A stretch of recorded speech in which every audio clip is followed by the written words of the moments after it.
more and more popular, especially with virtual machines and so forth today. We have something called virtual hard drives.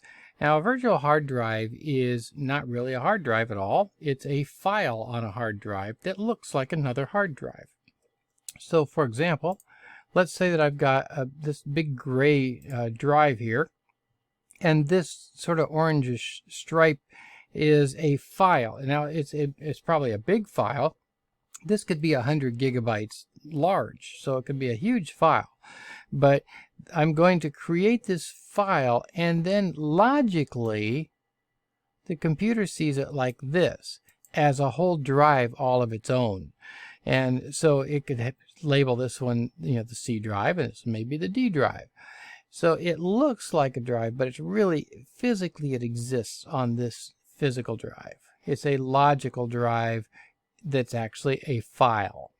Now, this has been around for actually some time, and you can create it in the Disk Management MMC. So I'm going to go back to my Disk Manager here. I'm going to go down to Action, and you can see I've got Create VHD and Attach VHD.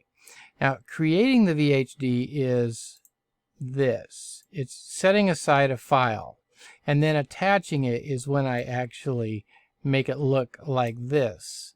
So there are two separate steps involved in doing that. Now, it used to be, by the way, in Windows 7 days, when we were on the MBR file system, that you could interrupt the boot process using an F key and then go into the command line prompt and do some trickery and cause the computer to boot to a VHD file. You can't really do that anymore because the GUID system doesn't have the capability of interrupting the boot process like that and going to the command line.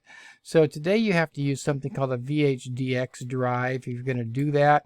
It's beyond the scope of this course to talk about how to do that, but I did give you an article that goes through that process step by step if you were ever interested in doing that.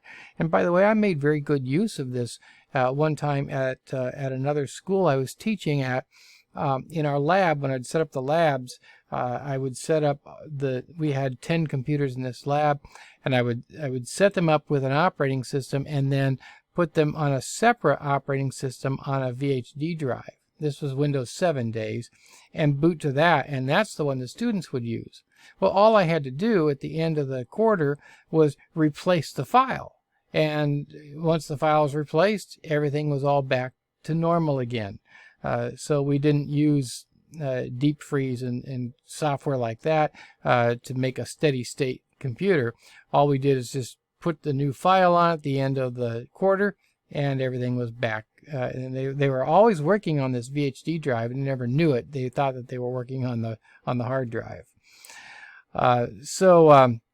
One last bit about these things. Hyper-V, the Hyper-V, which is the hypervisor virtual machine manager inside of Windows 10, if you choose to turn it on, also uses the VHD format.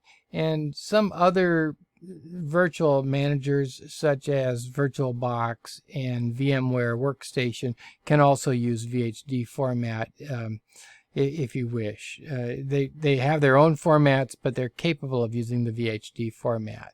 And by the way, this thing here, this is a something.vhd file, and so that's how you would recognize them in the file system. So that's it for VHDs.